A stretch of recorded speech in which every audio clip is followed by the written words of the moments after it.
Y es aquí donde se da lo que yo siempre les menciono, ¿no? Donde se da el hecho de que esto solo lo puede diagnosticar un especialista de la salud mental. Nosotros podemos ver indicadores y podemos, de acuerdo a cada trabajo que ejercemos o a nuestros propios familiares, ubicar. O sea, el conocer nos ayuda a dar el paso que necesitamos para una debida atención, ¿ok?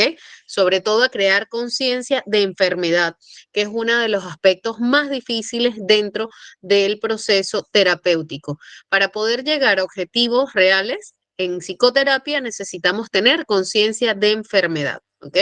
Sin eso no alcanzamos nada. Muy bien. Entonces, el día de hoy hemos dicho de que vamos a trabajar con comorbilidad y diagnóstico diferencial. De acuerdo al DSM-5, ¿sí? Se estima de que la mayoría de la población de personas con TDAH pertenece a una población de hombres, ¿ok? Es decir, es más diagnosticado o se ubica mayormente este trastorno en hombres, a diferencia de las mujeres, que es una tasa más baja, ¿de acuerdo? En particular, el trastorno, también hay un trastorno que hay que diferenciar bastante bien y es el trastorno oposicionista desafiante. A ver, ¿quién se acuerda? Las clases anteriores, bienvenida Fabiola, en las que habíamos hablado sobre este trastorno negativista desafiante. Habíamos dicho de que había que tener cuidado con lo que son los trastornos de conducta, ¿no? Y en general, este trastorno aparece en la infancia, el oposicionista desafiante, ¿ok? También puede darse en conjunto con el TDAH. Aproximadamente la mitad de los niños, hay una combinación. Buenas tardes, Luis. Hay una combinación y alrededor de la cuarta parte con la presentación predominante innata. Es decir, puede haber un diagnóstico de TDAH con un diagnóstico combinado con lo que es el negativista desafiante, donde predomina el TDAH y puede darse también la predominancia contraria. Puede haber un trastorno de TDAH donde predomina el trastorno negativista desafiante. Ok, siempre va a haber un predominio, incluso dentro del TDAH hay un predominio en la hiperactividad, o un predominio en la inatención, o predomina de repente la impulsividad. Entonces, por allí vamos a poder ubicar definitivamente cuál es el tratamiento adecuado. Si primero nosotros ubicamos bien esta pieza, vamos a poder hacer un programa terapéutico adecuado a la persona y a la predominancia que tiene. ¿Por qué? Porque si yo tengo una persona, un paciente que tiene, un cliente que tiene TDAH con predominio en la impulsividad y alcanza a atender con facilidad en algunos periodos cortos de tiempo, lo que yo mayormente tengo que enfocarme primero es en ese predominio, no en la inatención. No, pero es que este TDAH, sí, trabajo la inatención, trabajo la impulsividad, no necesariamente, porque son dos cosas distintas, ¿ok? El trastorno de la conducta ocurre aproximadamente a una cuarta parte de los niños o adolescentes con la presentación combinada, según la edad y el entorno. Recuerden que también la parte del entorno social influye para que se pueda desarrollar algún tipo de trastorno.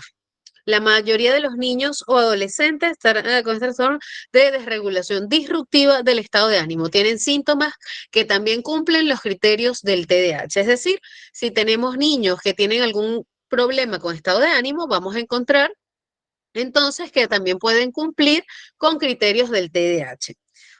Hay un porcentaje menor de niños con TDAH que tienen síntomas y que cumplen con los criterios del trastorno de regulación disruptiva del estado de ánimo. Los trastornos, por otro lado, ya, a ver, buena pregunta. Por acá nos pregunta María Teresa. Vamos a ingresar acá las preguntas. Chévere. Acá nos dice, el paciente con trastorno negativista desafiante padece de episodios frecuentes de ira y se niega a cumplir las peticiones o reglas de los adultos y a menudo se enoja intencionalmente, enoja intencionalmente al adulto. Fíjate que en el negativista desafiante sí se da, como dice, es negativista desafiante, se opone con frecuencia e incluso hasta lo que le gusta. ¿Me explico? Pero no necesariamente lo hace para irritar al adulto, sino que es una conducta de oponerse, o sea, no me gusta. Pero si te he hecho el jugo que te gusta, no, hoy no me gusta. Hoy quiero papaya, ya. Pero la maracuyá es lo único que te gusta, la papaya no te gusta. No, no me gusta tampoco la maracuyá ni la papaya. Hoy quiero naranja, ahora quiero naranja, ¿ya? Y así consecutivamente. Entonces vamos a colocarte una camisa verde. A mí no me gustan las camisas verdes, ¿sí? Y es un episodio que no necesariamente va combinado con la ira. Puede combinarse, es frecuente, sí es frecuente. El tema de los impulsos, del control de los impulsos, la falta de control de impulsos es frecuente en las personas con negativista desafiante, más no quiere decir que toda persona negativista desafiante tenga que tener episodios de ira. Hay quienes son negativistas desafiantes y son súper tranquilitos, son un pan de Dios, pero son desafiantes de una forma pasiva, ¿no? Es lo que podríamos determinar o denominar como personas pasivo-agresivas, de cierto modo, ¿no? Se ve en la infancia y se ve en la adultez. Sin embargo, en la infancia lo vemos como un trastorno negativista desafiante. Este diagnóstico también se da en la infancia, ¿ok? Los trastornos de ansiedad, el trastorno depresivo mayor, el obsesivo compulsivo y el trastorno explosivo intermitente ocurren en una minoría de personas con TDAH. Es decir, no están asociados este tipo de trastornos con el diagnóstico de TDAH. No sé si quedó respondida, María Teresa, tu pregunta. ¿Me confirmas? Perfecto. Ok, acá tenemos como parte de la comorbilidad que aunque los trastornos por uso de sustancias son relativamente más frecuentes. Ah, perfecto. O sea que el niño negativista desafiante o el del TDAH, Luis.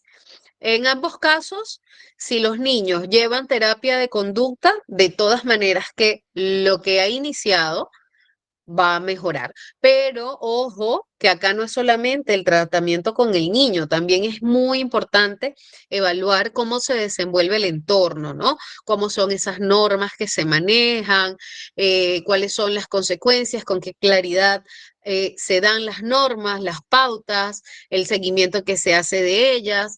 La presencia y la atención que tienen de los adultos, la vinculación, el tipo de apego que se da, uy, un sinfín de cosas. Así que entra en juego mucho de lo que es el entorno familiar, social, escuela y lo que maneja el niño en terapia individual también para que pueda haber una mejoría, tanto en el negativista desafiante como en el TDAH, ¿ok?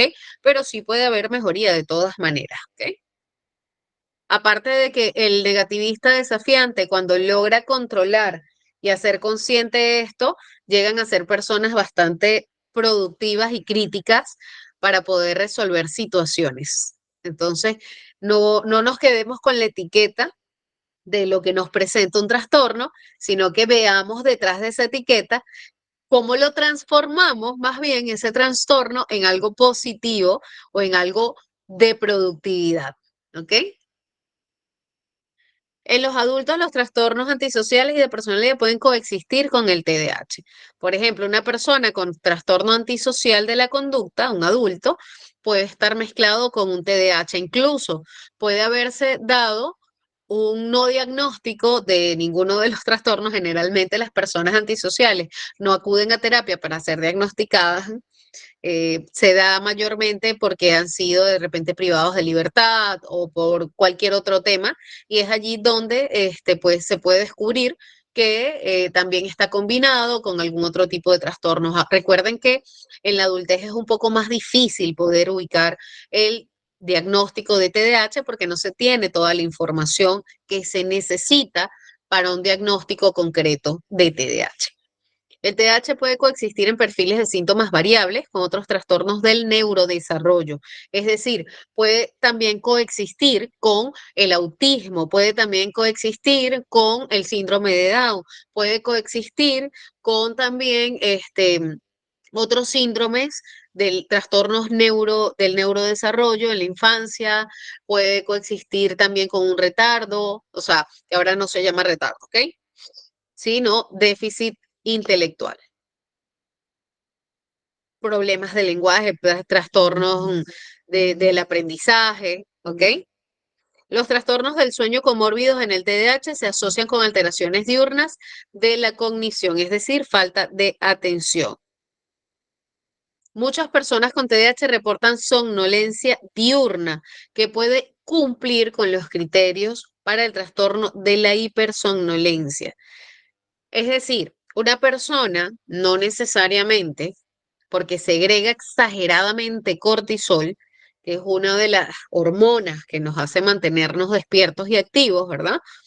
eh, Se da un exceso quizás de cortisol, pero para que pueda haber un diagnóstico de TDAH, también se puede trabajar en base a que esta hormona ha sido regulada y aún así presenta síntomas del TDAH.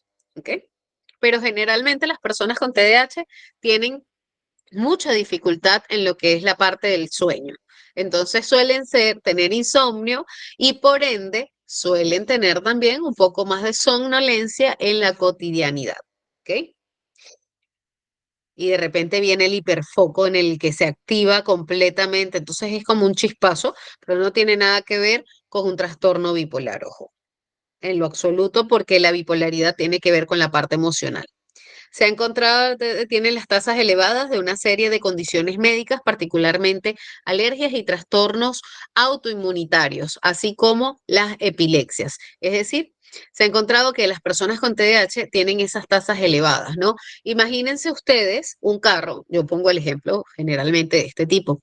Imagínense ustedes un carro que trabaja todo el santo día y no para nunca. Y usted no le echa gasolina al carro. Y la gasolina del ser humano, ¿cuál es? El sueño, el descanso, ¿verdad? Entonces, si esa persona que tiene TDAH vive como un carro, sin freno, sin descanso, oye, va a llegar el punto en el que no va a poder seguir andando. Entonces es allí donde se ven afectadas las partes inmunes, autoinmunes, y entonces se enferma con facilidad o de repente le da mayor cantidad de virus, gripes y todo esto. Ah, pero es que esta persona vive con alergia, claro, por supuesto, el cuerpo tiene que hablar de algún modo, ¿no? Por acá nos coloca Luis, pero siempre va a estar así. Ah, no, ya esto lo respondimos. Ok, perfecto. Hasta ahora todo claro en cuanto a la comorbilidad.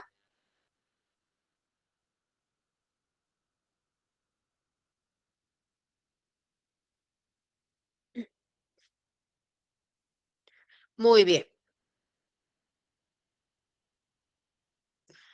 En cuanto a lo que es la asociación con pensamientos o comportamientos suicidas, y esto es bien importante porque realmente hace muchos años, cuando inicié a estudiar psicología, uno de los países con el índice, y todavía sigue siendo uno de los países con el índice más alto en suicidio, es España, ¿ya? Sin embargo, en Latinoamérica se ha incrementado muchísimo más. Muchísimo. De hecho, bueno, yo vivo en Lima. No sé si todas las personas que están participando, sé que hay unas personas de Colombia y de otros países, pero creo que la mayoría son de acá de Lima. Se ha visto de verdad un incremento en lo que es la tasa de suicidio. Y es algo que ocupa, por acá nos pregunta Zaida, las personas que tienen epilepsia tienden a tener TDAH o autismo. Las personas que tienen TDAH o autismo también pueden tener como comorbilidad la epilepsia, pero no necesariamente siempre se da, ¿ok? Pero sí puede estar combinado, ojo.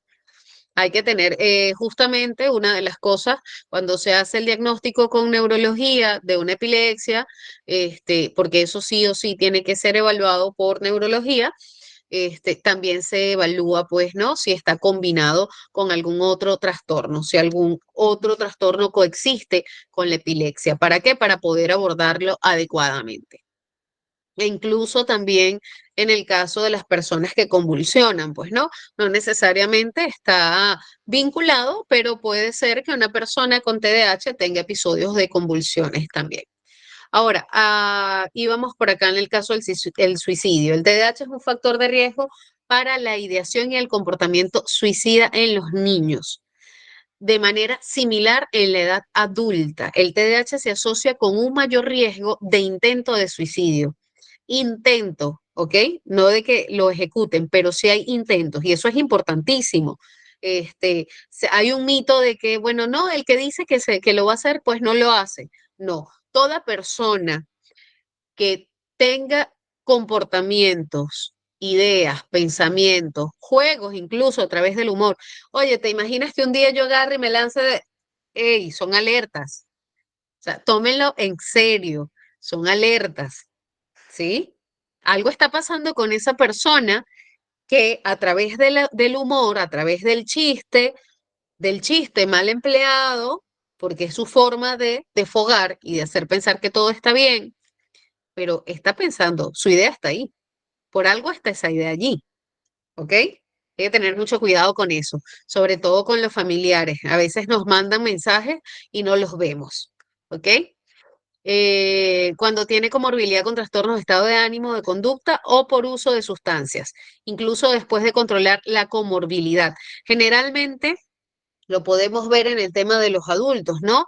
En el caso del TDAH mal diagnosticado, que tiene comorbilidad, es decir, que coexiste con un trastorno depresivo, con un trastorno ansioso, y entonces hay ideación suicida y no nos percatamos de ella. Todo eso hay que estar muy, muy, muy atentos con eso, ¿ok?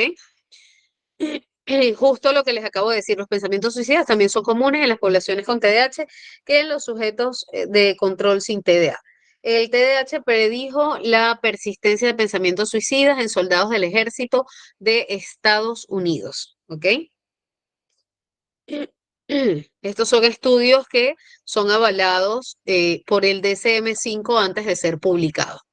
Consecuencias funcionales del trastorno por déficit de atención con hiperactividad.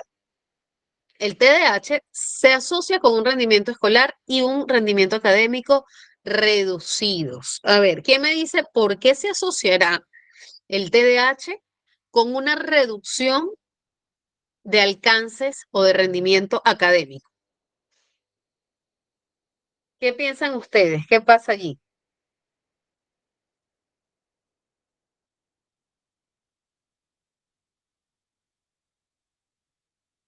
Voy a seguir por acá para que puedan ir teniendo una idea, pero igual me gustaría que puedan escribir. ¿Qué piensan ustedes? ¿Qué pasa? ¿Por qué estará tan asociada la hiperactividad, el déficit de atención e hiperactividad con el bajo rendimiento académico? Por falta, por acá dice Saida, ok, por falta de atención. Ok.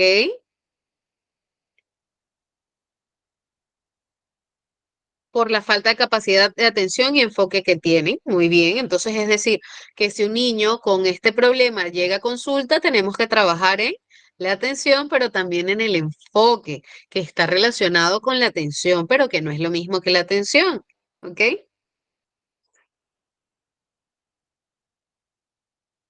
Las lesiones accidentales son más destacadas con síntomas marcados de hiperactividad e impulsividad. ¿Por qué las personas con hiperactividad o impulsividad tienden a tener mayores accidentes? A ver, otra pregunta por allí. Ok, Alondra, a ver, dices que das clase a un niño con TDAH que no mostraba síntomas de depresión, pero sus compañeros siempre lo molestaban por no estar quieto. Esto puede originar, por supuesto. El trastorno depresivo no necesariamente es un trastorno que coexiste desde el inicio, sino que se puede desarrollar en el tiempo. Así es. ¿Por qué? Porque siento rechazo, entonces comienza a afectar la parte de autoestima, esa parte de autoestima no es tratada. Entonces es por eso que es tan importante que el niño que es diagnosticado pueda llevar un seguimiento y una terapia. ¿Ok? Por falta de retención del aprendizaje. Ahí tenemos que evaluar si coexiste algún impedimento en trastornos del aprendizaje también. Puede haber una coexistencia de TDAH con trastornos del aprendizaje.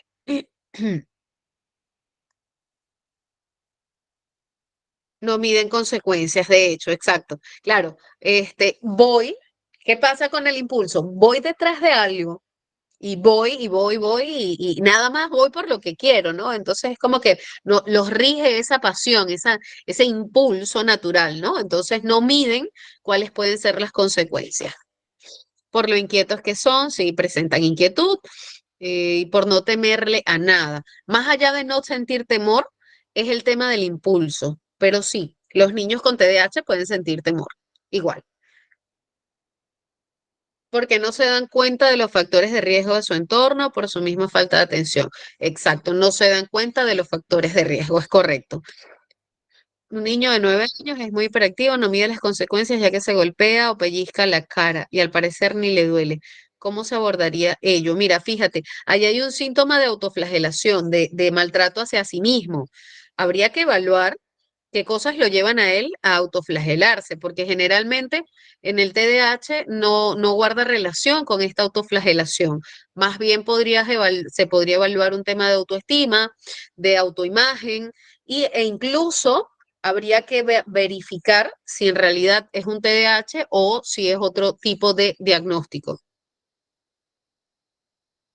Ah, fíjate, no había terminado de leer. Me dices de que no sigue las indicaciones, que al parecer no escucha. Podría más bien ser un tipo de autismo grado 1.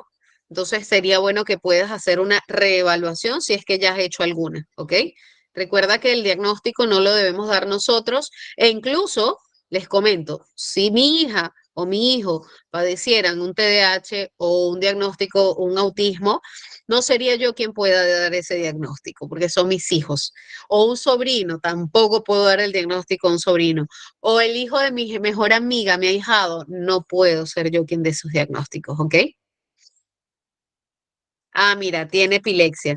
Ya sería bueno que puedan ubicar, que puedas llevarlo para que puedan hacer el diagnóstico diferencial que hay allí y la comorbilidad pues con la que coexiste la epilepsia. Puede ser un tema de autismo, ¿ok? Me pareciera que puede haber algo de eso. Puedes descartarlo, ¿ya? Ok, consecuencias funcionales, habíamos hablado por acá, ¿verdad? El TDAH se asocia con un rendimiento escolar bajo, habíamos mencionado lo de las lesiones y la autoaplicación inadecuada o variable en tareas que requieren un esfuerzo sostenido. A menudo es interpretada por otros como pereza. Ay, es que este niño es flojo. Ay, es que este niño no le gusta estudiar. Y no necesariamente es eso, sino que el chico tiene síntomas de TDAH. ¿Ok? Entonces, esas son las consecuencias que genera este tipo de trastornos y hay que atenderlos. O sea, hay que brindarles las herramientas para que puedan trabajar.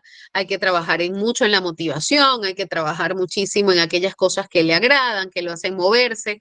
Hay que trabajar mucho lo que es el tema de el logro, ¿ok? Entonces, por allí va a ayudar bastante. Hay que trabajar mucho en cuanto a lo que es la parte de la responsabilidad y la cooperación, ¿sí? Porque se puede dar mucho este tema de el egocentrismo, incluso cuando tenemos esa hiperactividad, porque no soy consciente, pues, del entorno. No por un tema de que sean malos ni nada de esto, sino porque tenemos que despertar esa conciencia de colectividad y de cooperación en los chicos cuando tienen este diagnóstico, ¿ok? Por acá tenemos que los adultos jóvenes con TDAH tienen poca estabilidad laboral. ¿Qué creen ustedes que puede hacer que una persona, un adulto joven, tranquila Juliana, no te preocupes, bienvenida, pueda tener poca estabilidad laboral? ¿Qué pasa con esas personas? A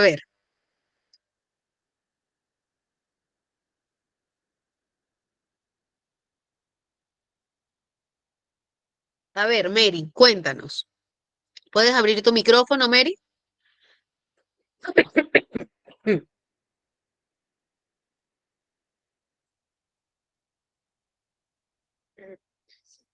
Hola, Mary, ¿puedes abrir tu micrófono? Alondra. Ah, sí, mande. Sí, a ver, ¿por qué crees tú que los adultos con TDAH, diagnosticados y no diagnosticados, pueden tener dificultades para sostenerse en un trabajo? Creo yo que es porque no pueden organizarse. Igual, o sea, tengo un montón de cosas en la cabeza y no hacen nada. Ujú. Suelen procrastinar también. Muy bien, muy bien. Muy bien ubicado, Alondra. Perfecto. Por acá debemos tener, vamos a ver si ya se conectó. Por acá tenemos a Juliana. A ver. Teníamos una compañera que decía que tenía todos los síntomas y en este momento no recuerdo el nombre. Hola Mary. Buenas noches. Buenas noches, Mary. ¿Cómo estás? Coméntanos. ¿Has conocido alguna vez a alguien que tenga dificultades para mantenerse en un trabajo por más de 3 meses? Bueno, conozco personas hiperactivas y adultas y jóvenes y la verdad es que yo lo he visto en ellos la parte positiva porque muchos de ellos tienden a hacer muchas cosas con mucha facilidad, o sea, no se cansan, al menos las personas que yo conozco tienen esa fuerza, diría yo, que las personas normales casi, o al menos si me comparo, no lo tienen. Ajá. Es lo que he podido, Tienen, ¿no? ok. Fíjate, por acá nos comenta también, a ver, acá está el comentario, nos dice Dani. No se organizan, se les dificulta poder concentrarse en lo que realizan. De hecho que sí. Sin embargo, estas personas pueden ser muy creativas, ojo. Fíjense lo importante de no estigmatizar y no etiquetar. Ok, los adultos con TDAH muestran un peor desempeño ocupacional, logros, asistencia y una mayor probabilidad de desempleo, así como un elevado conflicto interpersonal. Aquí es donde viene el tema, ¿no? Cuando llega esa persona a tener ese conflicto existencial, ese conflicto consigo misma o consigo mismo, y entonces no le encuentra el orden a su vida, ¿no? Entonces ahí viene el caos, bien sea porque tiene TDA o porque tiene TDAH. Entonces, reorganizarse, resignificar sus vidas es bastante cuesta arriba, a diferencia de una persona que no tiene TDAH. Entonces, la persona que no tiene TDAH, desde afuera lo ve como que, oye, pero, o sea, te tienes que ordenar nada más. Y es muy simple para otras personas trabajar en un orden, pero a estas personas con TDAH, su mundo es como esta pizarra. Entonces la persona tiene los 4 cuadritos y necesita hacer un paso a paso y termina haciendo esa enredadera de pasos para poder llegar a la meta, mientras que alguien quizás dice el primer paso es el verde, el segundo paso es el naranja, el tercero es el amarillo, de ahí paso al azul, luego al amarillo y luego al rosa. Otra persona quizás le puede servir otro orden, pero a la persona con TDAH se le va a dificultar muchísimo más, ¿ok? Las relaciones familiares pueden caracterizarse por discordia e interacciones negativas, ¿no? Sobre todo cuando hablamos de impulsividad, cuando hablamos de personas que tienen ese rasgo de impulsividad. Este, entonces, es así como las personas con TDAH tienen una autoestima más baja en relación con las personas que no tienen TDAH, ¿ok? Se ven interrumpidas esas relaciones por el rechazo, la negligencia o las burlas de las personas con TDAH, lo que no hacen con intención de dañar. Y qué complicado es para ellos poder hacer conciencia de esto. Los niños con TDAH son significativamente más propensos a que sus pares sin TDAH puedan desarrollar un trastorno de conducta en la adolescencia y un trastorno de personalidad antisocial en la edad adulta. Es por eso que es tan importante abordar el TDAH, porque si no hay un control, se puede desarrollar alguna comorbilidad que genera mayor caos en la adultez de esa persona con TDAH. El riesgo de trastornos posteriores por uso de sustancias es elevado. Las personas con TDAH es tanto la energía y la necesidad de llegar a otras fronteras, por así decirlo, que llegan a consumir sustancias, no todos, ojo, pero sí algunas personas, y esto desarrolla otros trastornos paralelos. ¿Ok?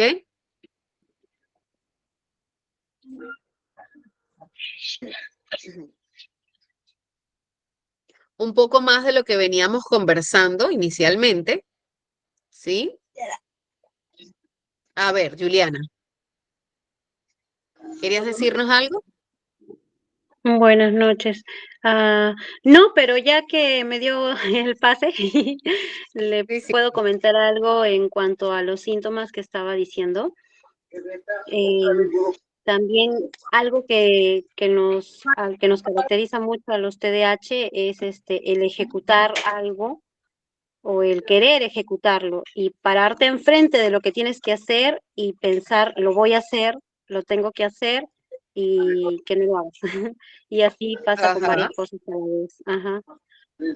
totalmente, totalmente, es así.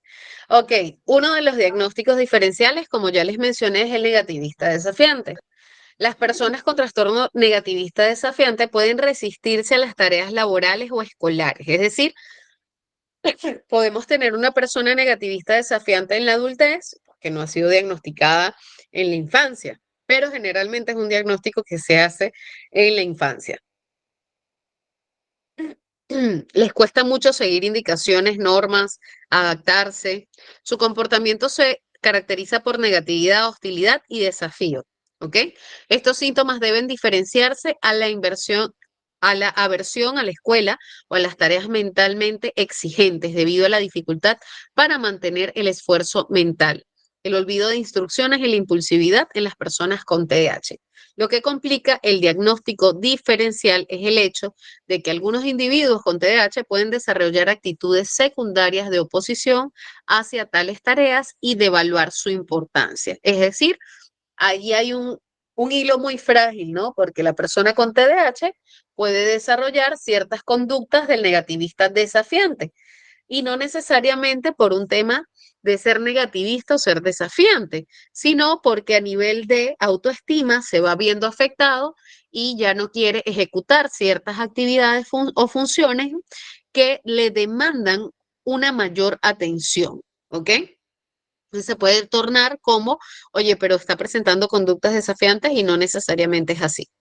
Trastorno explosivo intermitente, el TDAH y este trastorno explosivo intermitente comparten altos niveles de comportamiento impulsivo. Entonces hay que ser bien cuidadosos al momento de diagnosticar. Sin embargo, las personas con trastorno explosivo intermitente muestran una agresión grave hacia los demás. Es decir, para diferenciar, esta explosión es como un volcán emocional. O sea, no hay control. La explosión no mide. En el TDAH, la persona puede llegar a calmarse con mayor facilidad, ¿ok? No experimentan, en el TDAH no experimentan problemas para mantener la atención como se observa, perdón, en el trastorno explosivo intermitente, una de las diferencias con el TDAH es que estas personas a la hora de atender no tienen ningún problema con la atención, ¿ok? Sí, también es, como menciona acá, es raro verlo en la infancia, ¿no? Mayormente se compara o se confunde con lo que es el negativista desafiante, pero no llega a tener este nivel de ser explosivo intermitente. El trastorno explosivo intermitente se puede diagnosticar en presencia del TDAH. Puede haber una combinación. Y ahí sí sería un nivel de agresividad incluso mucho más alto. Y de todas maneras, acá hay que tratarlo multidisciplinariamente. Tanto en este se puede trabajar con neurología y psicología, mientras que este es ideal que se pueda trabajar tanto con psiquiatría infantil o, perdón, psiquiatría, neurología y también psicología, ¿ok? Recuerden que el espectro multidisciplinario va a depender de los síntomas y situaciones del paciente. Hay algunos otros trastornos del neurodesarrollo que pueden también estar asociados, ¿no? El aumento de la actividad motora puede ocurrir en el TDAH y debe distinguirse del comportamiento motor repetitivo que se caracteriza en movimientos estereotipados o en algunos casos en el espectro autista. ¿Ok? Es decir, el niño puede mover continuamente las manos, los pies, puede mover la cara, puede mover alguna parte del cuerpo y no necesariamente es un niño con autismo o no necesariamente tiene el trastorno de movimientos estereotipados, ¿ok? Los trastornos específicos del aprendizaje, los niños que solo tienen un trastorno específico del aprendizaje pueden parecer distraídos debido a la frustración, la falta de interés o la capacidad limitada en las funciones neurocognitivas. incluida la memoria de trabajo y la velocidad de procesamiento, mientras que su falta de atención se reduce mucho cuando se realiza una habilidad que no requiere el deterioro del proceso cognitivo. Es decir, para poder diferenciar con un trastorno específico del aprendizaje, vemos que cuando la persona no tiene algún tipo de impedimento a nivel cognitivo para realizar alguna actividad académica o cualquier otra actividad fuera de lo académico, no tiene mayor problema en atender, ¿ok?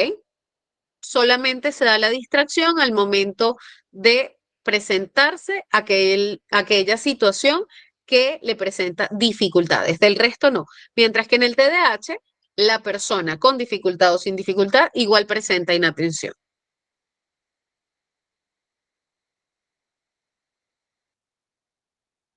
Ok, ¿alguna consulta hasta acá?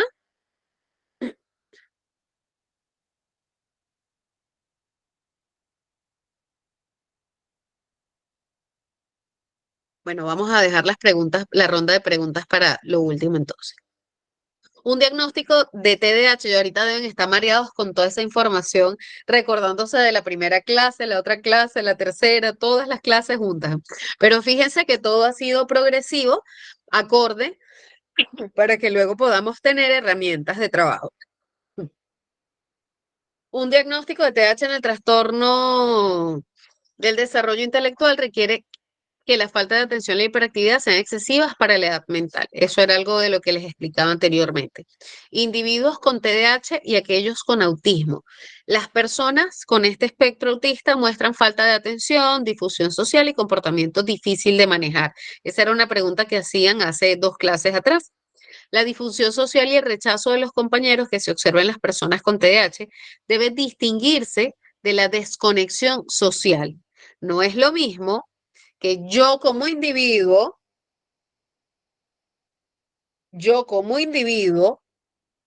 me aísle por sí solo, tenga difusión social, a que me aísle porque recibo un rechazo, como en el video de Pablito, que él se comenzaba a aislar y se sentía solo porque sentía algún rechazo de parte de sus compañeros al tener algunas acciones impulsivas como no respetar el turno, por ejemplo.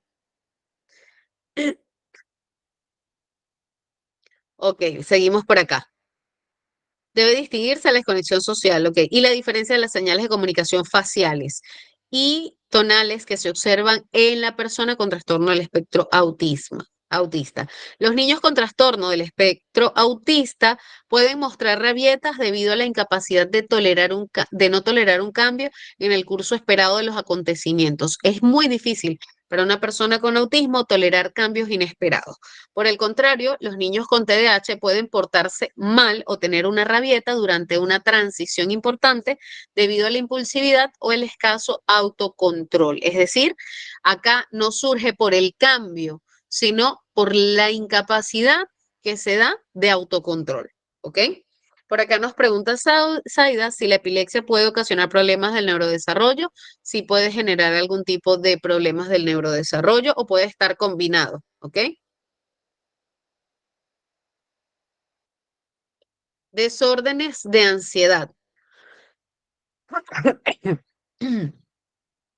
El TDAH comparte síntomas de falta de atención con los trastornos de ansiedad. Las personas con TDAH no prestan atención debido a su compromiso preferencial con actividades novedosas y estimulantes o su preocupación por actividades placenteras. ¿Se acuerdan los que les mencionaba hace un ratito?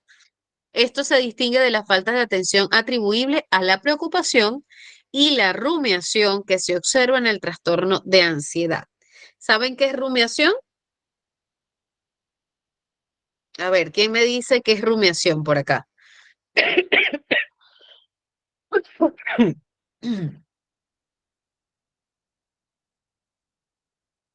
A ver, Katy, ¿qué es rumiación para ti? Puedes abrir tu micrófono. Yasmín levantó la mano. A ver, Yasmín. Es la manera de concentrarse específicamente en nuestros pensamientos negativos de manera constante. Es esa ese pensamiento constante. Ajá, por ahí va. Por acá nos ponen pensamientos recurrentes. El proceso de rumiación proviene inicialmente del proceso que hacen las vacas cuando comen, ¿no? Ellas tienen varios estómagos. Entonces, ¿qué pasa? Este proceso, mientras ellas se alimentan, pasa de un estómago a otro, de un estómago a otro y así sucesivamente, ¿no? Hasta hacer la digestión. En el caso de los pensamientos, el pensamiento va y viene. Y es recurrente. Es un pensamiento recurrente que está allí y allí dando vueltas en nuestra cabeza, ¿no? Entonces, en el caso de el trastorno, en la parte del diagnóstico diferencial, es muy importante ubicar entre lo que es esta rumiación, esta preocupación constante, a diferencia de el TDAH, que lo que busca es tener un hiperfoco quizás en algún momento, ¿no? Ahora, ¿puede combinarse? ¿Puede haber una coexistencia de estos dos trastornos? Sí. De hecho, ¿una persona con TDAH puede desarrollar un trastorno de ansiedad? Sí. Trastorno de estrés postraumático. Aquí hay algo bien interesante y es lo que menciona al principio. La inquietud puede verse en el trastorno de ansiedad. Sin embargo, en el TDAH, el síntoma no está asociado con la preocupación y la rumiación, ¿ok? La inquietud no tiene, o sea, no tiene un soporte. Las dificultades de concentración asociadas con el trastorno de estrés postraumático pueden diagnosticarse erróneamente en los niños con TDAH. Los niños menores de 6 años a menudo manifiestan estrés postraumático en síntomas inespecíficos como inquietud, irritabilidad, falta de atención y falta de concentración, que puede simular un TDAH. Imagínense ustedes lo importante que es hacer una historia clínica. A ver, ¿qué tan importante es aquí utilizar a un especialista de la salud mental? A ver, pueden responder. Los padres también pueden minimizar los síntomas relacionados con el trauma de sus hijos. Y los maestros y otros cuidadores a menudo desconocen la exposición del niño a eventos traumáticos. Una evaluación integral de la exposición pasada a eventos traumáticos puede descartar estrés postraumático y por ende podemos evaluar si hay un TDAH o no.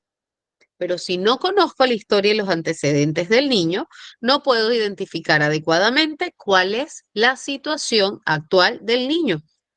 Entonces, muchas veces se puede confundir el TDAH con un estrés postraumático. Resulta que el niño atraviesa un sinfín de situaciones, no sé, vamos a poner este ejemplo. Un niño de 6 años que se ha mudado 6 veces, ha cambiado 3 veces de colegio, ha vivido bullying en todos los colegios y tiene una familia disfuncional. El niño presenta inatención e hiperactividad. ¿Necesariamente el niño puede tener TDAH o puede haber otra cosa allí? A ver, ¿quién me dice?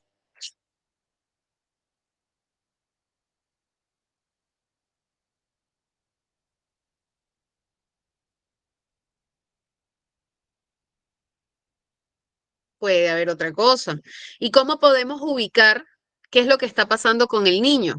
A ver, ¿cómo puedo ubicar qué está pasando con el niño si no soy psicólogo, ni psiquiatra, ni neurólogo? Puede ser circunstancial totalmente. Si yo no soy psicólogo, no soy psiquiatra y no soy neurólogo, ¿qué puedo hacer?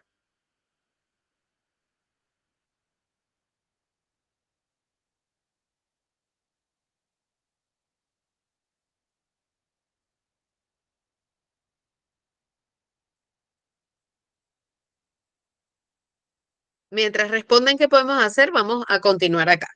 Ok, las personas con trastorno depresivo pueden presentar incapacidad para concentrarse.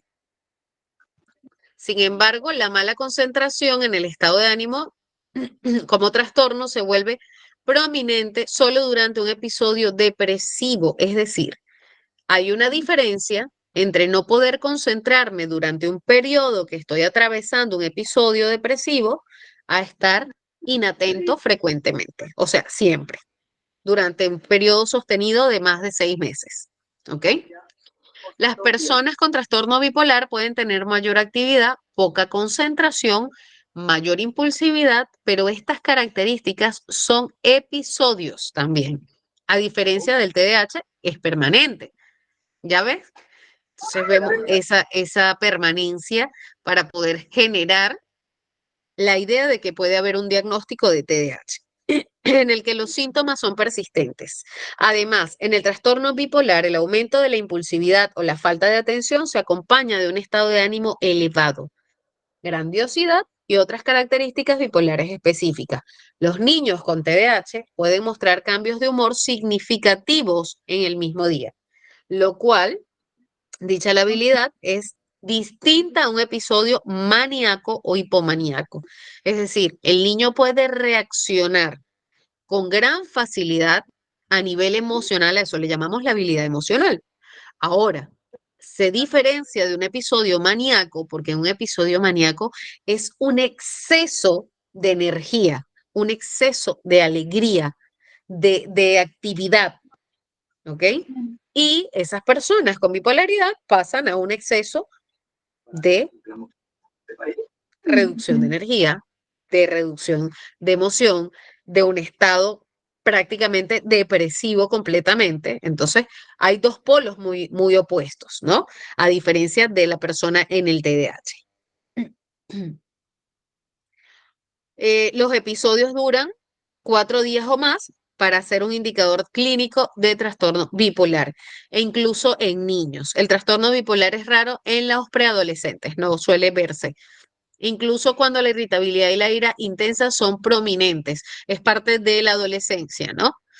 Mientras que en el TDAH es común entre los niños y adolescentes que muestren ira e irritabilidad excesiva o frecuente. Trastorno de desregulación disruptiva del estado de ánimo. Ojo que en este caso la irritabilidad y la ira en el TDAH en los niños no llega a ser igual, recuerden, que el trastorno explosivo intermitente, ¿ok?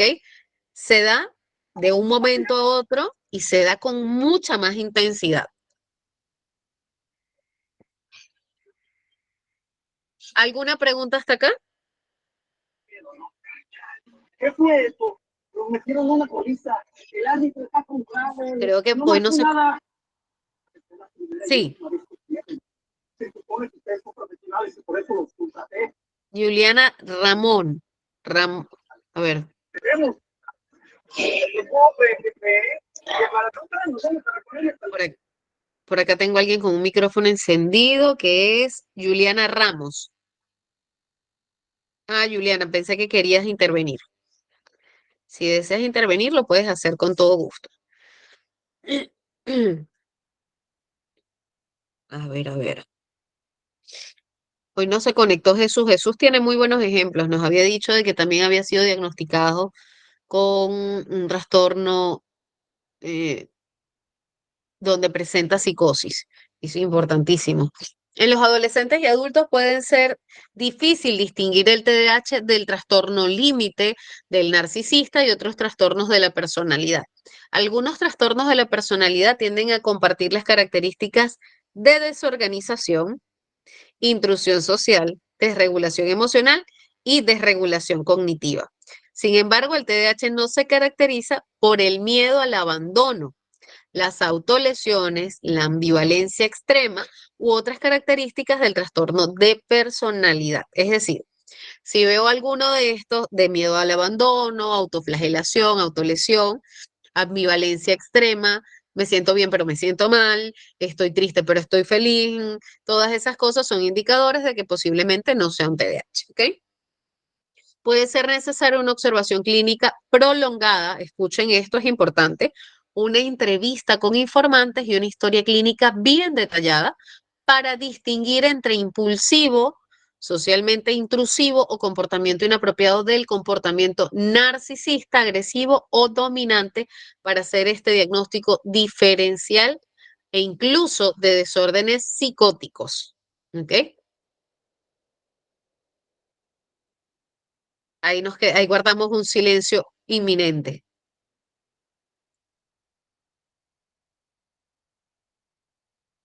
Hoy estamos calladitos. Creo que con gripe hablaban más. Yo con gripe, ustedes hablaban más. A ver, ¿alguna pregunta que tengan hasta acá?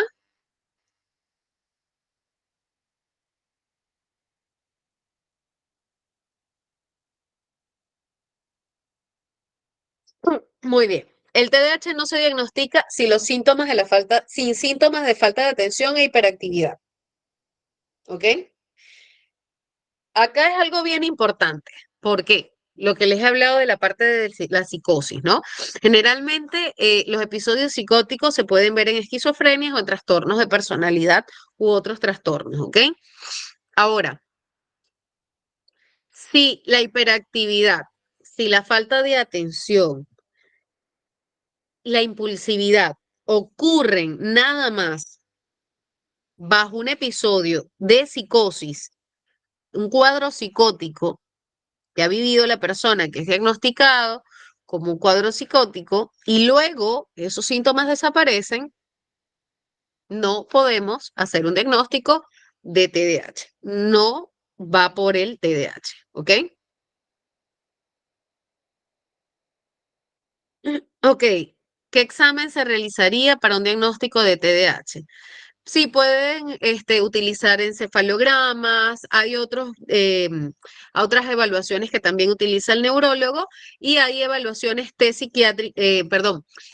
psicométricos que utilizamos nosotros como psicólogos, los que se contrastan y se hace el diagnóstico para poder ubicar pues que si está dentro del cuadro o del trastorno de TDAH, ¿ok? Igual en la próxima semana les debo estar mencionando uno de los test que se utilizan. La de Conner te puede ayudar en cuanto a personalidad, pero no para diagnosticar TDAH. Yo no utilizo esa para TDAH, ¿ok? Síntomas del TDAH inducidos por medicamentos. Los síntomas de falta de atención, hiperactividad o impulsividad atribuibles al uso de medicamentos, ¿ok? También hay trastornos neurocognitivos. Si bien el deterioro de la atención compleja puede ser uno de los dominios cognitivos afectados por un trastorno neurocognitivo, debe representar una disminución a nivel previo del desempeño para justificar un diagnóstico del trastorno neurocognitivo mayor o leve. ¿Ok? La falta de atención, si no se da esto, la falta de atención debe haber estado presente antes de los 12 años. ¿Se acuerdan lo que les decía en cuanto a los síntomas? Entonces, bueno, por allí tenemos que ver que esto se haya presentado antes de los 12 años para poder diagnosticar con TDAH. Si no se presentó antes de los 12 años, estos síntomas ya es un indicador de que el diagnóstico no es el TDAH.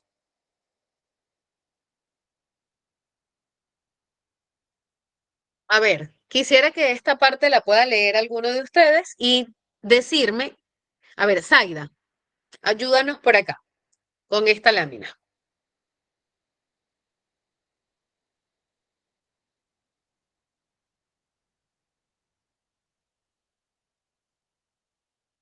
Ya. Leo, ¿no, profesora?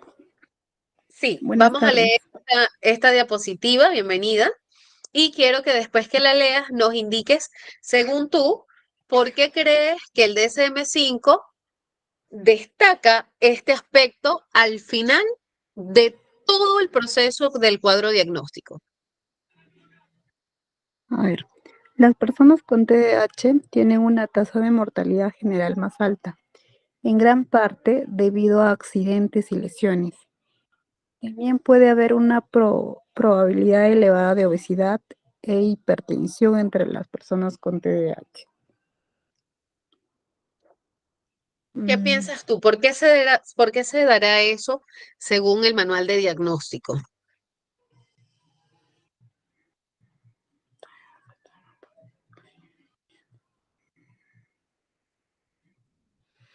No sé, nunca lo he escuchado, no. No, obesidad. ¿Ah? Mm, A ver, léela de No, nuevo. A ver qué nos dice dice el texto. las personas con TDAH tienen una tasa de mortalidad general más alta, en gran parte debido debido a accidentes y lesiones. También puede haber una probabilidad elevada de obesidad e hipertensión entre las personas con TDAH. Ok, perfecto. Entonces tenemos acá, ¿verdad? Que hay una tasa más alta de accidentes, de cierto modo, y lesiones, ¿no? Justamente por esa misma inatención, por esa conducta impulsiva al hacer las cosas. Puede haber probabilidad elevada de obesidad porque también esa misma impulsividad no necesariamente se da hacia el riesgo de algo que me pueda tumbar, que me pueda caer, pero como que no hay una medida en cuanto a las consecuencias de lo que puedo generar. ¿Ok? Ahora, con respecto a lo que es la hipertensión entre las personas, o sea, son personas que generalmente tienden a reaccionar con mayor facilidad. ¿Sí? Entonces, muchas veces ese mismo impulso lleva a la obesidad porque también puede desarrollarse un trastorno alimenticio, ¿no? Entonces, no es por ansiedad, no necesariamente es por ansiedad, sino por la parte impulsiva, ¿no? Tomo el impulso de actuar, entonces de comer, de hacer, de correr, de buscar, ¿no? Entonces puedo caerme con mayor facilidad. De repente va bajando unas escaleras una persona con déficit de atención y en lugar de pisar escalón por escalón, llega y se salta un escalón y pisó el otro escalón y se cae. Pero en serio pueden pasar esas cosas, sí, sí pasan esas cosas. Una persona con TDAH puede ir saliendo, se llevó todo, cuando sale se da cuenta de que cerró la puerta y dejó la llave adentro del carro. Es más frecuente de que tenga accidentes o incidentes incluso, ¿ok?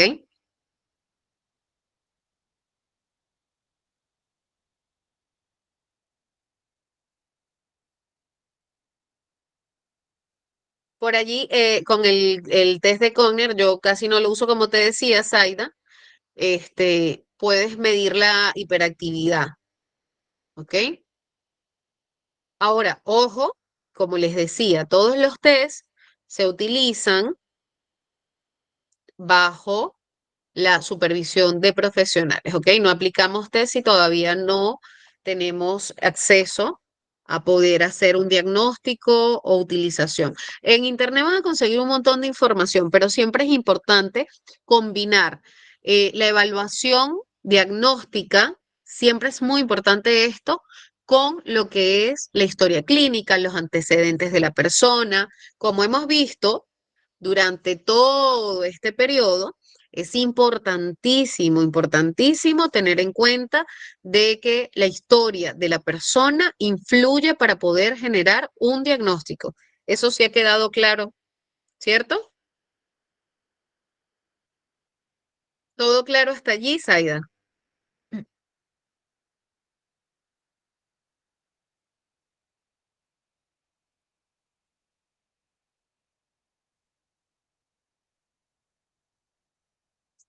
Ok, perfecto. Buenísimo. Agustín, adelante. Levantaste la mano.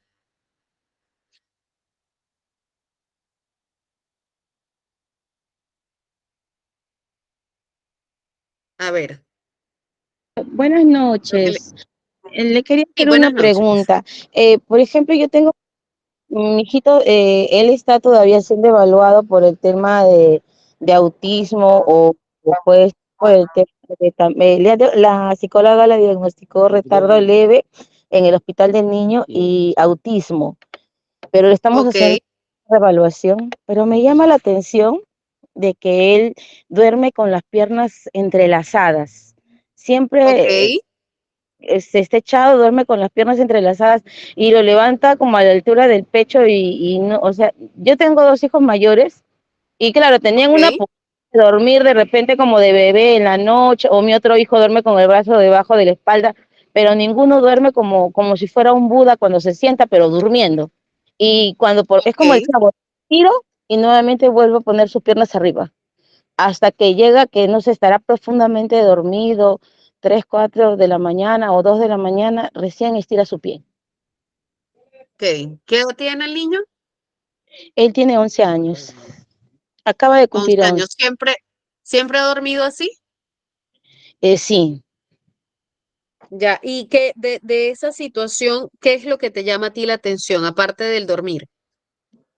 Que por ejemplo no le gusta estudiar. Por más que yo le digo que estudie, le hago las cosas que sean más fáciles, pero no le llama la atención, no le gusta, se molesta, comienza a renegar, es desafiante.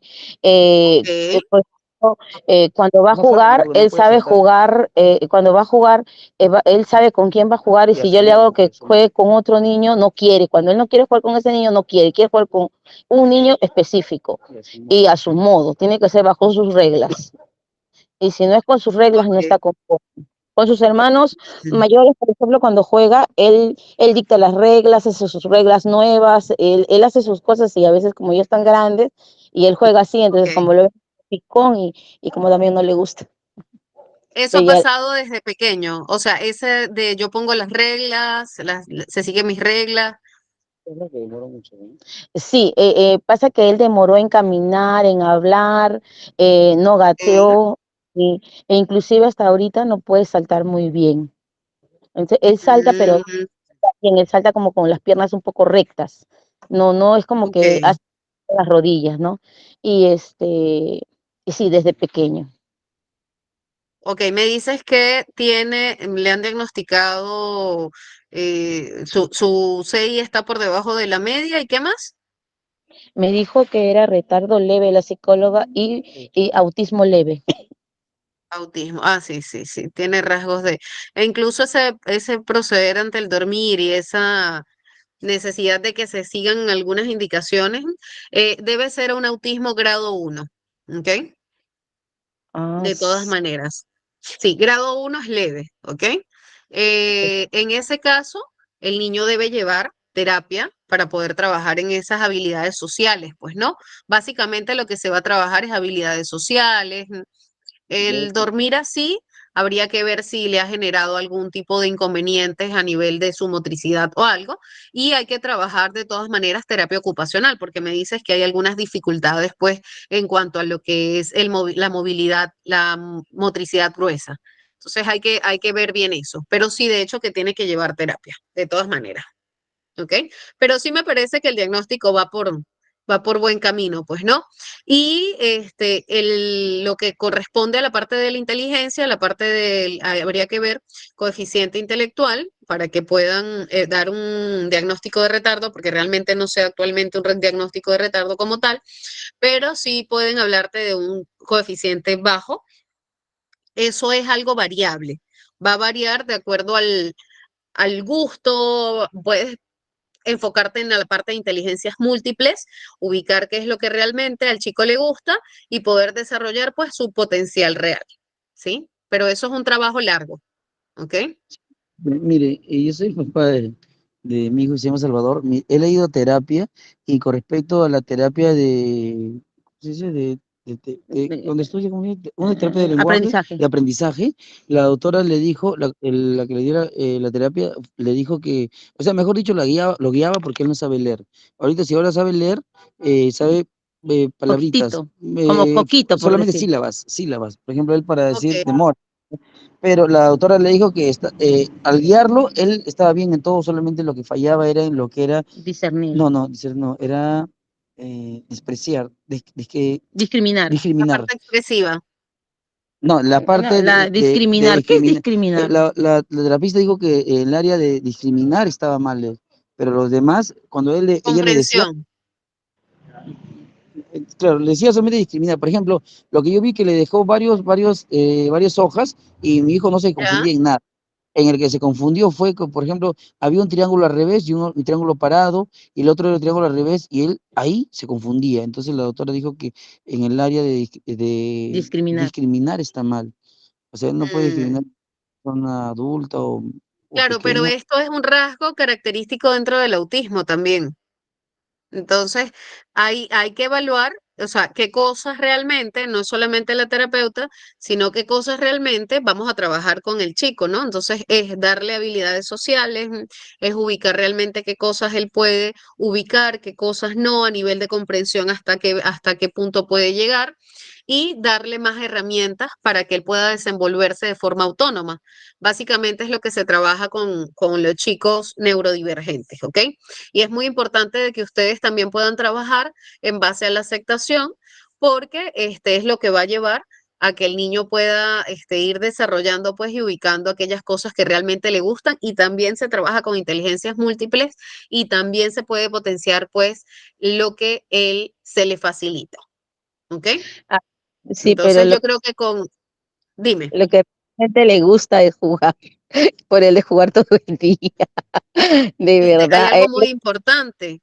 Dentro de todo, es niño todavía, y a qué niño pues no le gusta jugar. Entonces habría que ubicar el aprendizaje a través del juego. En lugar de que sea un aprendizaje tradicional, crear estrategias de aprendizaje a través del juego, incluir el aprendizaje mediante el juego. ¿Ok?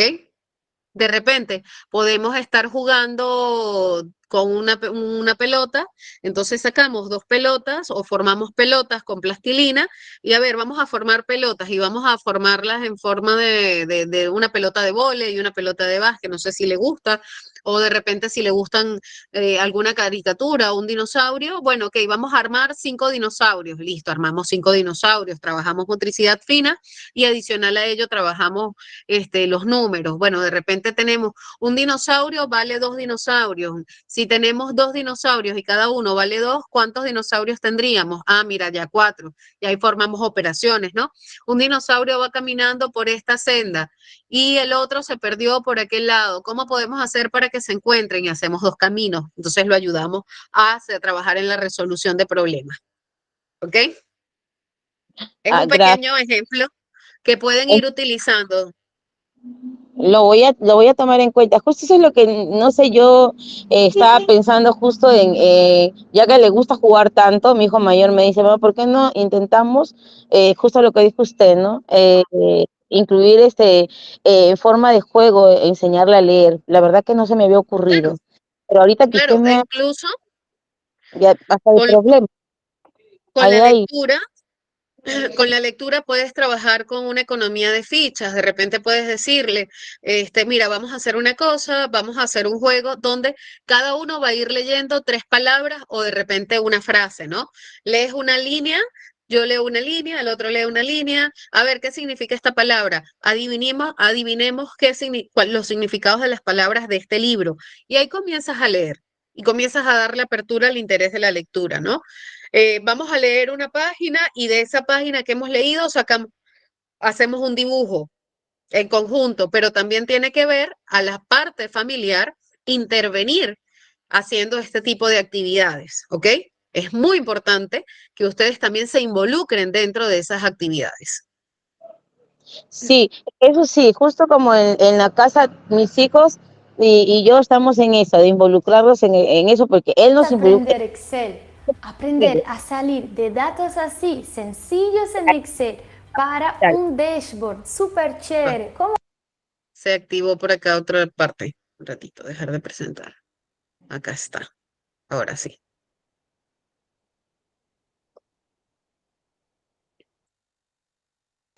Sí, de verdad, muchas gracias, me ha servido bastante su consejo. Todo eso lo voy a tomar en cuenta. Muchas gracias. No te preocupes. Mira, más que un consejo, son recomendaciones. Eso siempre ténganlo en cuenta. Nosotros como psicólogos acompañamos en los procesos y damos recomendaciones más que dar consejos, porque yo te estoy dando ideas de las cuales tú luego vas a integrar, más no te estoy diciendo este es el lado correcto, esto es lo que debes hacer, porque a fin de cuentas eres tú quien está con tu hijo, quien lo ve y quien va a ubicar la mejor estrategia para que él pueda desenvolverse adecuadamente. ¿Ok? Ok, La gracias. responsabilidad individual siempre es muy importante. A mí en lo personal siempre me van a escuchar darles recomendaciones desde el respeto completo y total, porque realmente estos chicos, o sea, todos los niños neurodivergentes y personas neurodivergentes tienen unas habilidades maravillosas, solo hay que descubrirlas y potenciarlas. Y eso va a potenciar algo en la familia. Si lo saben aprovechar, créanme que la percepción que ustedes pueden tener del mundo puede ser completamente distinta a el común denominador, como le llamo yo, ¿no? Muy bien, ahora vamos a proceder a ver este video, que como siempre les traigo un videíto para complementar la actividad. Me encanta que no solamente puedan escuchar mi voz, y esta vez quiero que presten mucha atención porque lo hablan en brasileiro, entonces hay que tener mucha atención justamente en el video, pero sí lo van a poder entender, ¿ya?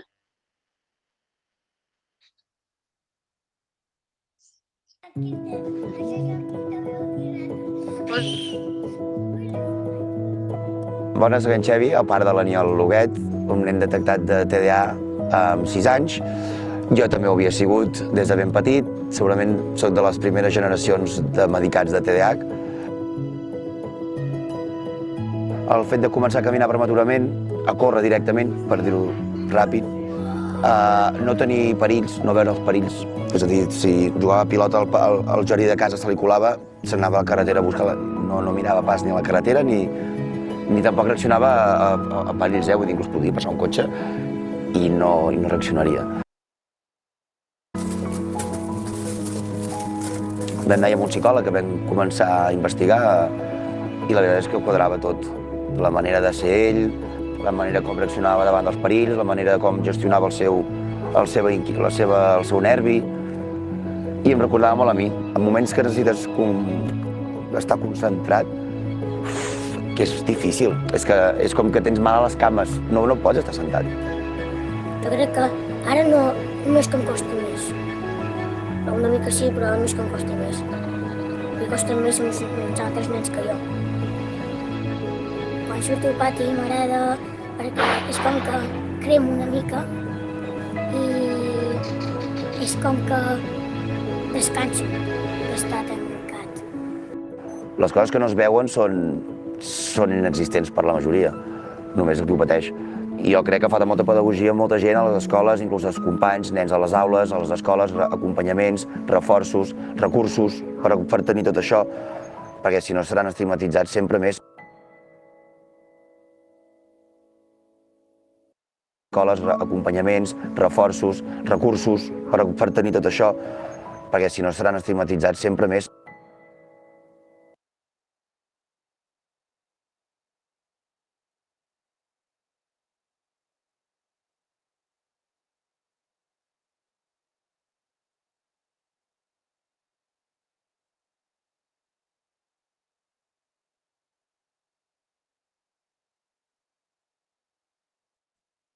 Ok, muy bien. Aquí hay una palabra importantísima, ¿no? Y dice, para no estar estigmatizado siempre, ¿no? Que era algo de lo que hablaba. Yo ahora voy a cerrar por acá.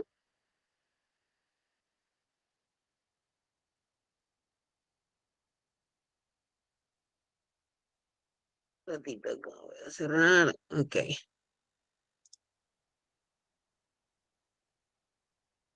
Muy bien. Me gustaría que puedan abrir sus cámaras y con esa palabra que hemos cerrado, que vamos cerrando más o menos la clase, de que le gustaría a esta persona de que no fuesen estigmatizados.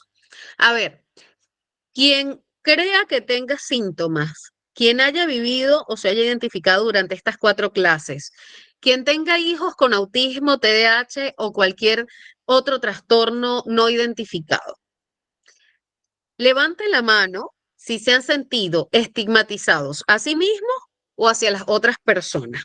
Pueden levantar la mano desde el monitor o ustedes mismos en el video. Me gustaría que puedan encender sus cámaras, los que puedan, no hay ningún problema si se encuentran de repente pues en la calle, en el trabajo. Abramos las cámaras, vamos a conocernos, estamos aquí para eso.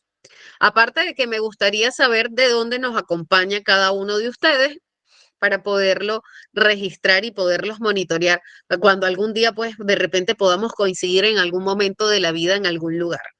Abran sus cámaras. A ver, yo las voy a ir nombrando. Ah, mira, por acá tenemos a Agustín y a su esposa con quien hemos estado conversando. Ok, ¿ustedes nos acompañan desde dónde? Tu micro está cerrado. Sí, desde hoy. Lo que pasa es que Desde Nazca, ¿no? Sí, Ah, desde mira, hoy. desde Nazca, muy bien. ¿Y cómo se sienten ustedes con el tema de tu hijo que tiene el diagnóstico de autismo? No sé si otro chico de tus hijos tengan algún tipo de rasgos. ¿Se han sentido estigmatizados o han sentido que al chico lo han estigmatizado alguna vez en el colegio, en la calle, Estigma- como etiquetado?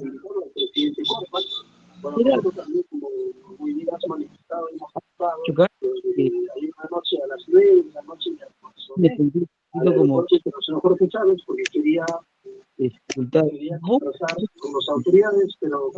No se escucha bien.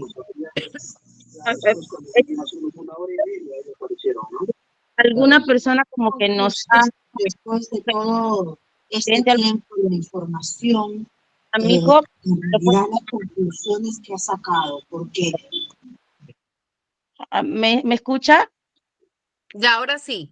Ya, estigmatizado se refiere como que a mi hijo como que lo ven algo como que diferente, raro, así. Ajá. Ah, mire, no, le cuento que en su salón a él lo quieren un montón. Lo Ok. quiere, es amigable con sus amiguitos.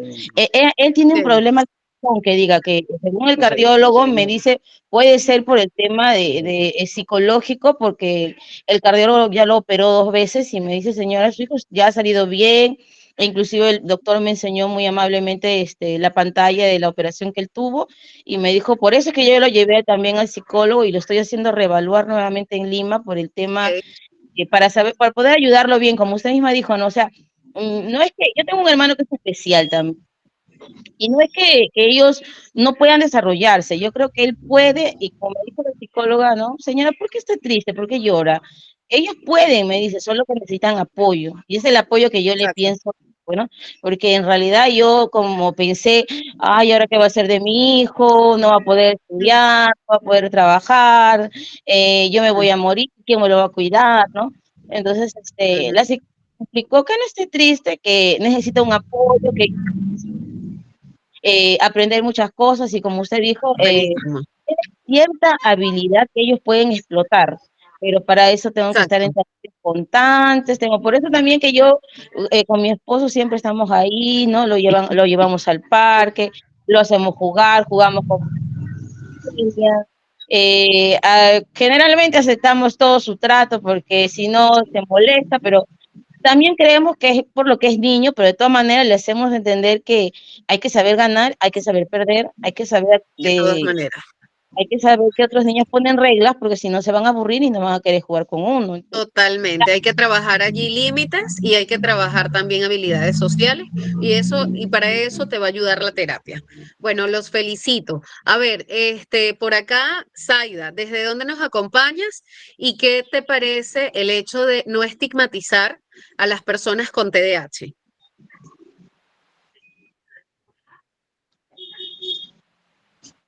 Zaida la 1, Zaida las 2,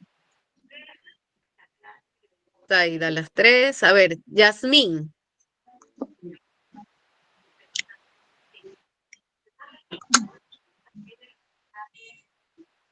Juliana.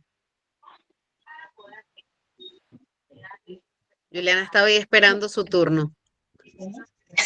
Ok, Buenas Juliana, noches, ¿desde ¿cómo dónde nos están? acompañas? Bien, buenas noches. ¿Desde dónde nos acompañas?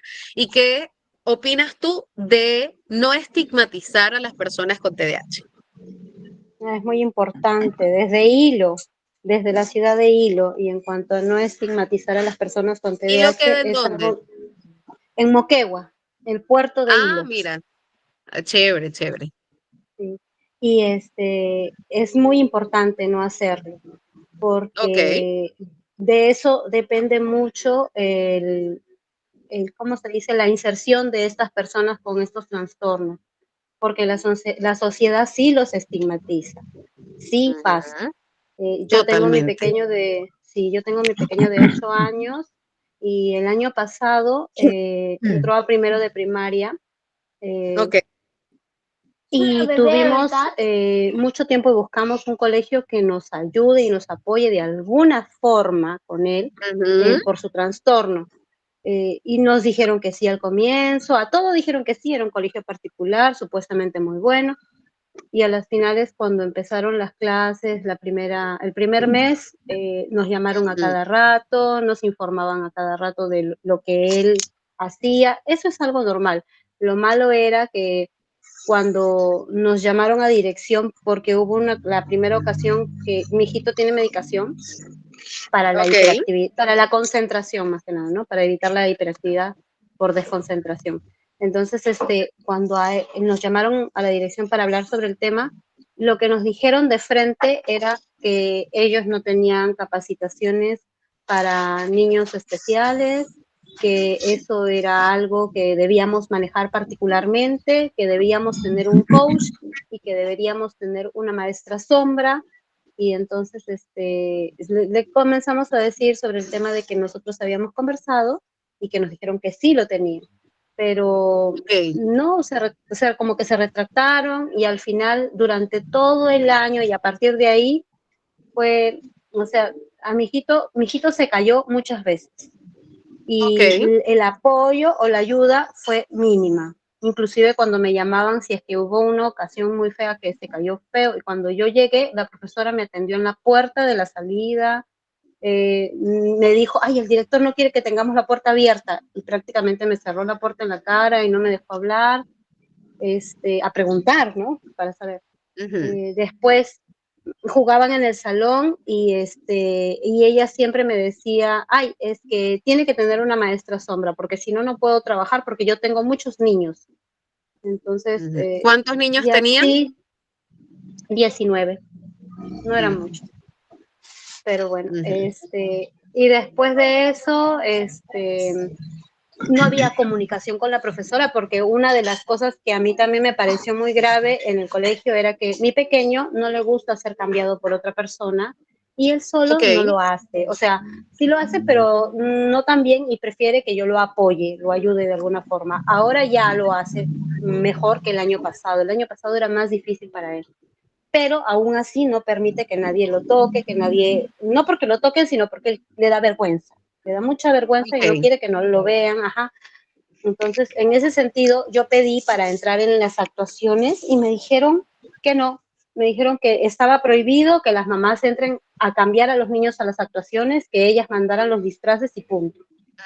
Entonces, era algo intransigente. O sea, no se puede hacer eso. No tenían en cuenta ¿cómo se dice? El diagnóstico de mi niño, ¿no? Claro. Y entonces, y ni tampoco, hay otros pequeños que no tienen ese tipo de diagnóstico, y creo que tampoco es tan fácil manejarlos así desde chiquitos, ¿no? No hay mucha flexibilidad. No todos los niños tienen no todos los niños con TDAH en el colegio tienen diagnóstico. E incluso hay padres que no aceptan el diagnóstico. Sí. En el salón de mi hijito había uno con autismo, él con TDAH, y habían 3 niñitos que tenían comportamientos diferentes, conductas diferentes, y que no podía controlar la profesora, y tenía esos problemas. Pero la profesora no decía, apóyenlos. Yo llevé información, porque yo desde que han diagnosticado a mi pequeño, me he llenado de información. Trato de informarme de 1000 formas, de 1000 maneras. Después de eso me diagnosticaron a mí, y entonces por eso es que más aún sigo informándome. Pero con la profesora yo llevé separatas, llevé información, llevé, ¿cómo se llama? Videos, le dije a la profesora, le mandaba, pero nunca hacían caso. O sea, no sé por qué ese tabú, como que no, ellos tienen que aprender de una forma. Acabas de decir algo correcto, es un tabú. No se dan cuenta que al contrario es un beneficio para ellos y para la educación de los niños que tienen educación especial. Pero no hay forma de hacerlos ver, y como que no es una obligación del ministerio, y entonces, como no es una obligación, no es obligatorio, entonces ellos no lo cumplen.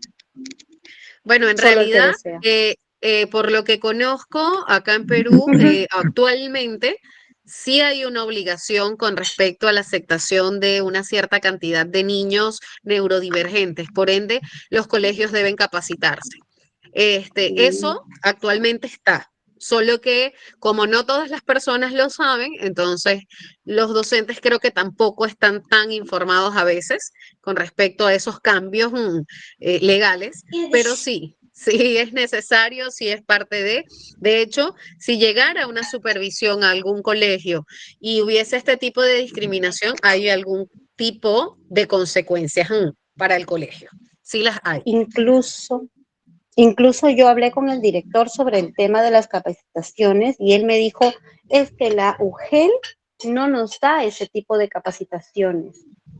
Fueron sus palabras y yo me sorprendí porque al principio me dijo que sí y yo también tenía conocimiento que sí se debería. Ya, si el colegio es Así privado, sucede. no es la UGEL quien les da la capacitación. Si el colegio es privado, es particular, el colegio es quien crea las oportunidades de capacitación para su personal, no es la UGEL. Ahora, Ya ves. si ellos buscaran por medio de la UGEL algún tipo de capacitación, hay muchos medios de capacitaciones gratuitas. Un montón. Ahorita acá en Perú hay un sinfín de sitios y de bajo costo. Entonces, oye, de verdad hay formas de solucionarlo. Realmente las hay. Igual, me gustaría poder pasar con el resto del grupo. ¿Por qué? Porque ya nos quedan solamente 2 clases. Clases en las que vamos a ver algunas herramientas. Creo que voy a incluir alguna herramienta para que la puedan trabajar en casa, porque veo que hay varias personas que les va a ser bastante útil tanto en sus clases como en casas, y pues las pueden aprovechar y las pueden transmitir también a los colegios, ¿ok? Tanto para niños con TDAH como para niños de cualquier trastorno o no trastorno que puedan utilizar y aprovechar. Alondra, ¿desde dónde nos acompañas?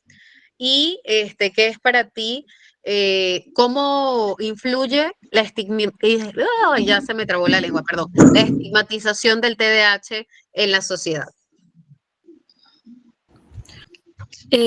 Bueno, yo soy de México y para mí es más bien que creen que las personas con TDAH no pueden hacer algo bien, o sea, como que los tienen,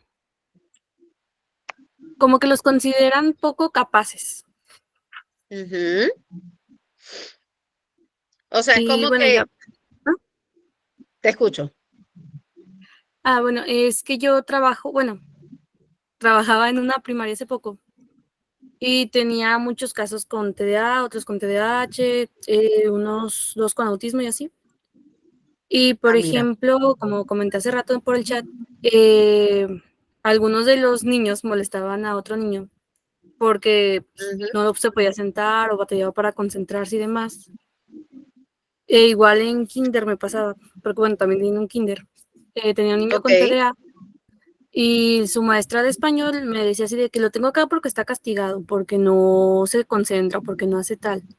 Pero el niño tenía ganas de aprender, el problema era eso, o sea, él tenía TDA y pues no se concentraba. Exactamente.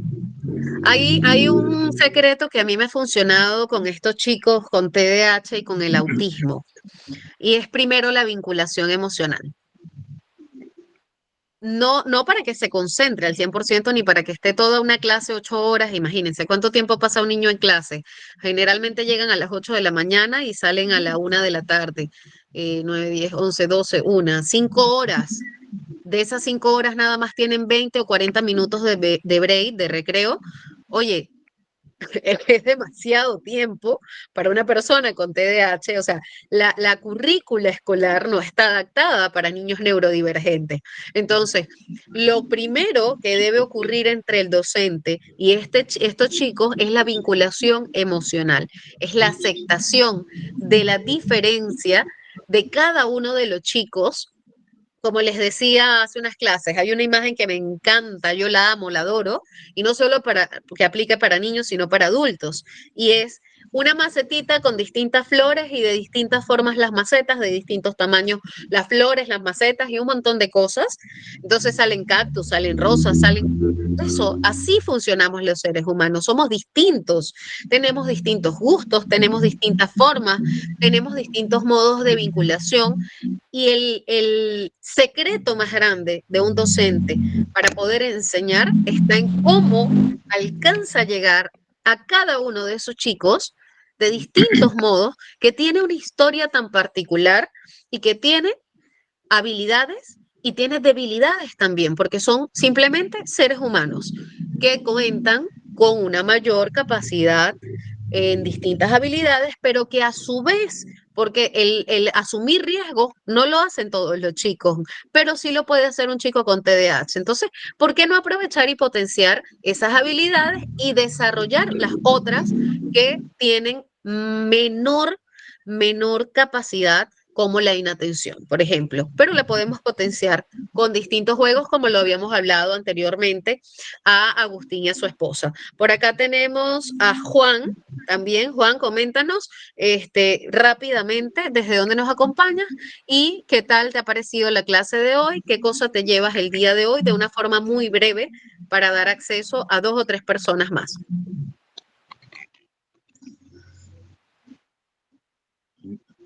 ¿Me habla a mí? ¿Aló?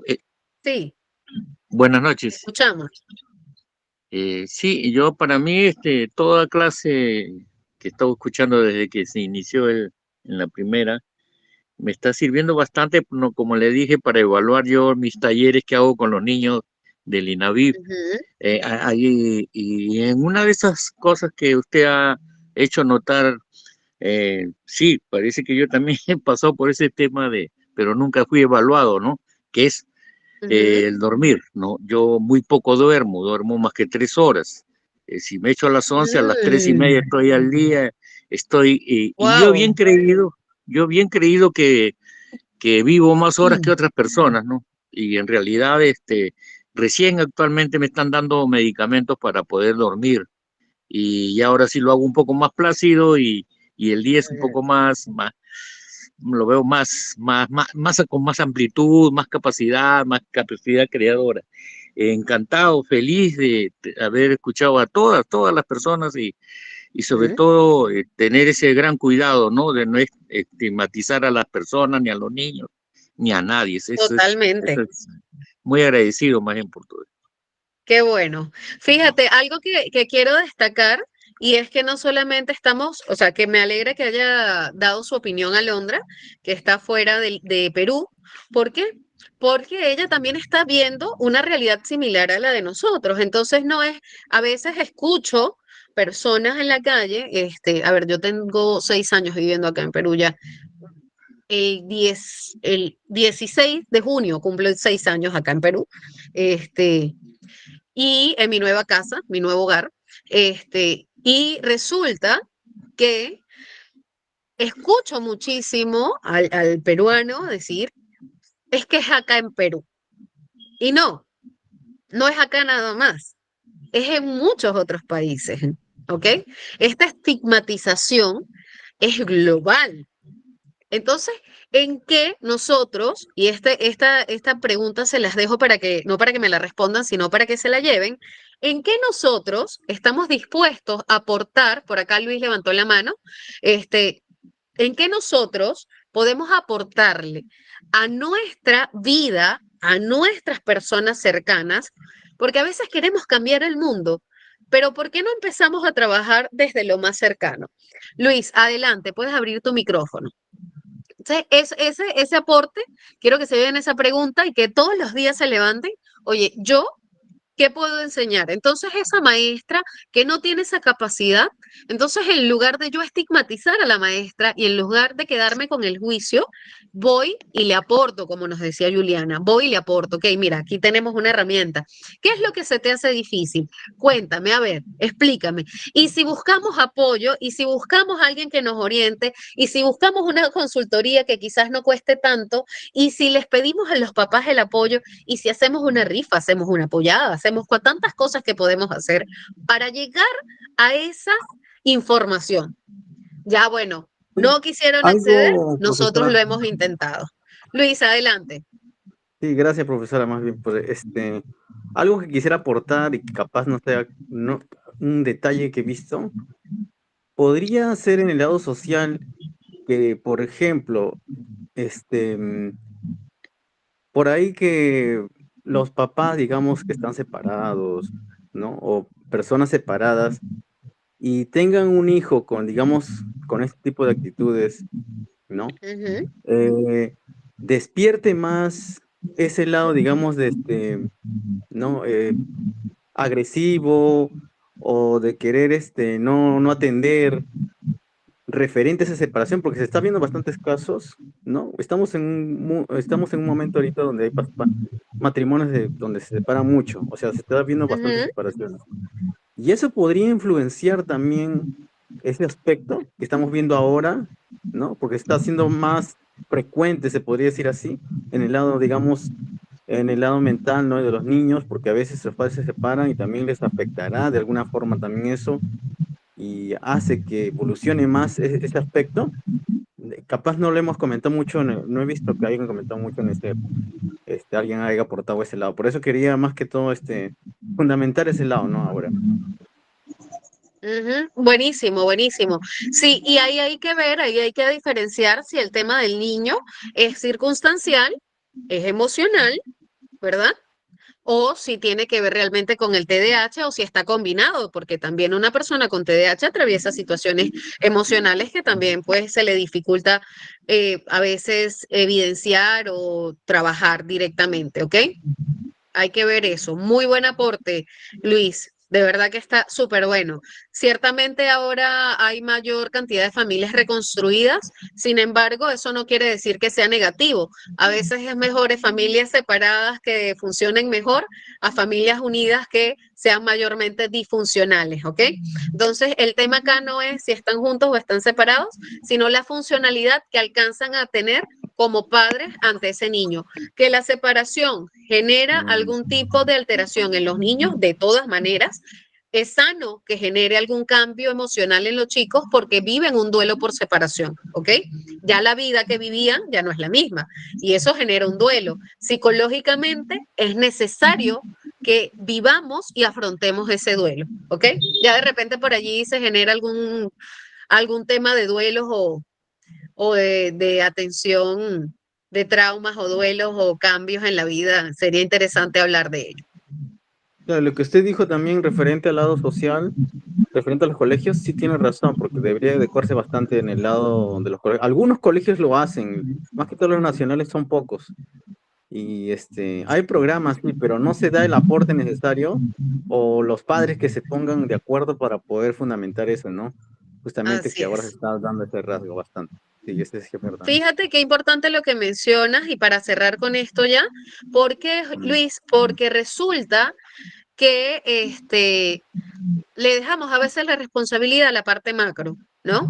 Entonces, si yo soy docente y yo veo que no se ocupa el colegio y no se ocupa el municipio y no se ocupa la nación, pues entonces yo puedo aportar mi grano de arena actuando adecuadamente con mi salón.